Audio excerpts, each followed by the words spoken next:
Listen to better music and listen to music better.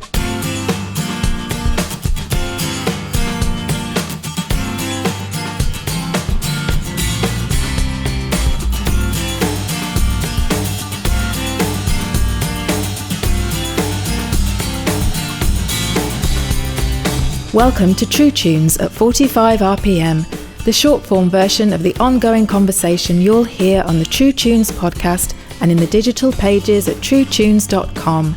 And now your host, John J. Thompson.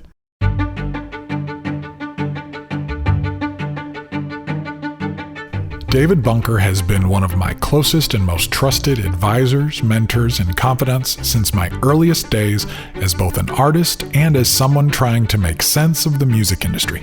He is an artist, songwriter, and poet himself, and has worked with a number of different record labels, production companies, parachurch organizations, ministries, and universities. Fun little aside, back in the early 90s, when visiting the True Tunes store in Wheaton, Dave heard a demo of a Texas band that I played for him and asked for a copy. Shortly thereafter, he signed that band, Sixpence None the Richer, to their first record deal. To this day, when things are going well, or not so well for me, he is always among the first people that I call. He has cared deeply for me for over 35 years now.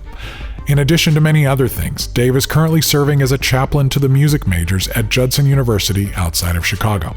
If you heard our show with Eric Early of Blitz and Trapper, then you heard a bit from Dave about the counterculture and Jesus music culture of the 60s and 70s. But that was only a few moments of Dave's wisdom. For decades, he has had a passion for artists that goes much deeper than mere A&R or even artist development. I wanted to explore this idea in some more depth for the benefit of those who feel a burden or a calling to care for artists, and for artists who might be brave enough to consider what caring for themselves might involve.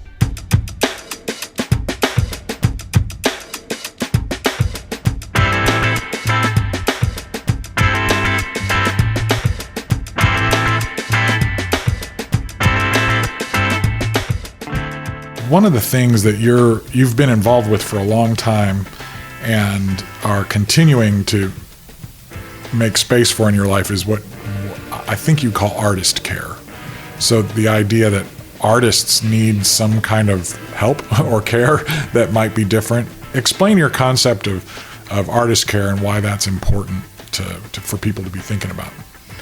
I think when your proclivity is just your natural way of expressing yourself has an aesthetic element to it, like you like creating music, poetry, writings, your ability to see what heaven makes present, what heaven is revealing, if you will, it involves, I think, detoxing, if you will, off the false self.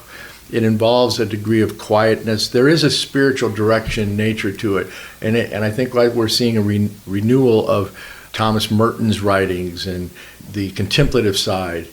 You need to develop that listening to yourself engagement, and there are patterns that are different for different people. And the more you do it, the more you realize, like with you, it's songwriting as your engagement, and other people, what time of the day, and so on and so forth. So I would say that I feel my role in these later years is to tell people, take yourself seriously, that you steward the messages that are daily being shared. Don't ignore those. And don't underestimate the fact that you may say something to yourself that is profoundly healing.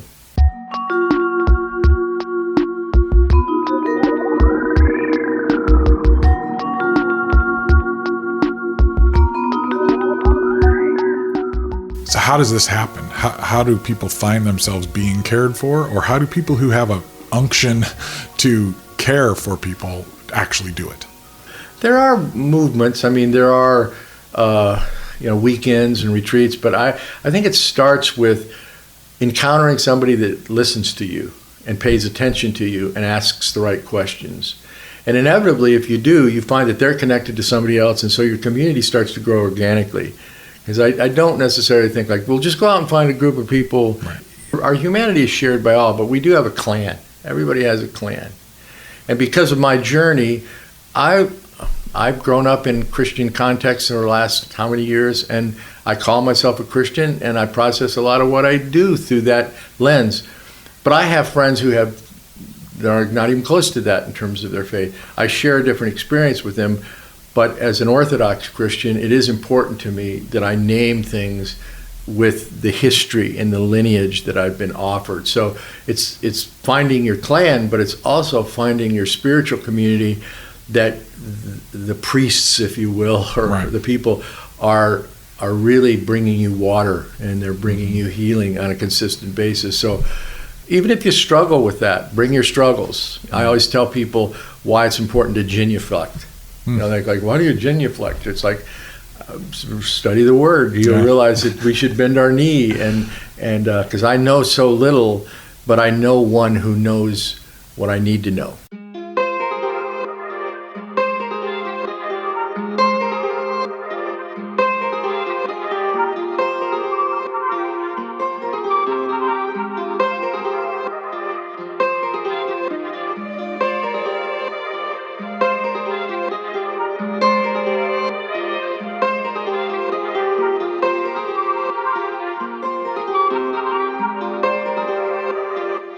So now thinking about if there's somebody listening and they are the type that feels a desire to serve others, to care for others, what are some of the skills that they can develop or should develop to make them good listeners and good carers of other people?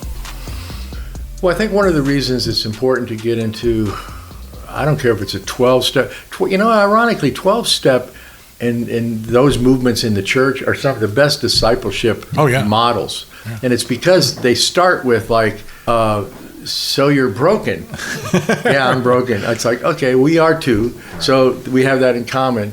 So I think it's important to be around people that model redemptive repentance. Not just when I hear people like, I'm in an accountability group, I'm like, oh, that's too bad. And like, where people just go like, I screwed up this week. It's like, no, it's like, what is it that I love that allows me to walk away from the most precious things that I have to be involved in something that's far less precious? That's a different kind of question. So try to surround yourself with people, and this is ironically, some of your best spiritual friends might be some of your most broken. Mm-hmm. Yeah. and have gone through. So surround yourself with that and pay attention to the biorhythms of your soul and the messages that are being sent on a daily basis that say, love your wife better. Right. Listen to her. Right. Pay attention to your children. You've got some great kids. I mean, I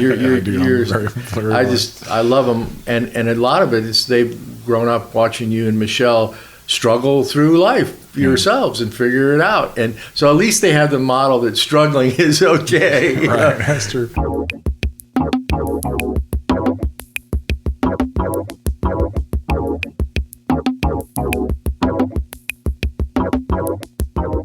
It seems to me that you can't really get to the point where you can be a good carer of others until you've allowed yourself to be cared for and you've experienced it on that side. And I think some folks they feel like they want to be a chaplain to people, they want to serve artists or something, but they haven't ever experienced that kind of care coming their way.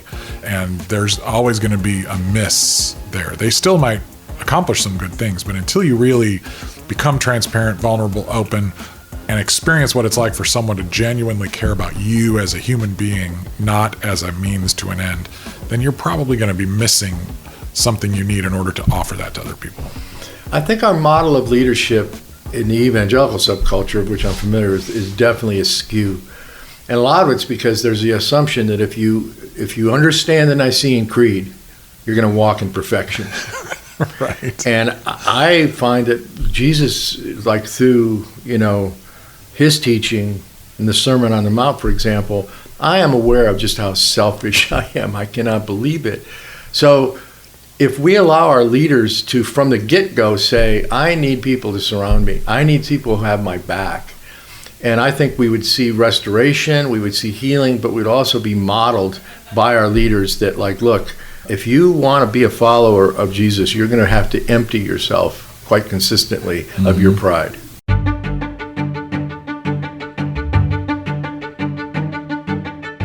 Thanks, Dave.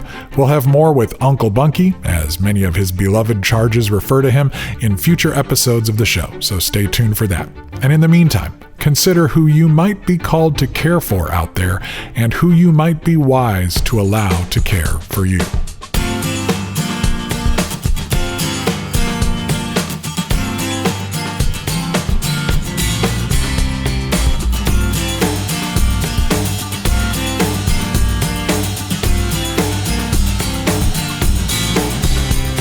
Here comes the runout groove. That's our cue that it's time to go.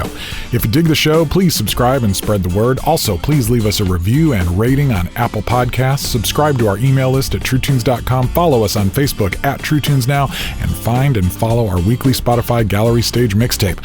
You can find me on Twitter at John J. Thompson and on Instagram at TheOnlyJJT and at TrueTunesMusic. And you can support this show through our patreon.com/TrueTunes community or via a one-time tip located on the show notes page. Tell your friends about the show, post it on your socials, and let us know what you think.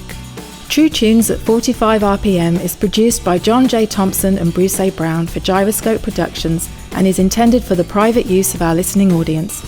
The contents are protected by US copyright law and are the intellectual property of Gyroscope Productions, with the exception of songs or clips that are from previously copywritten materials.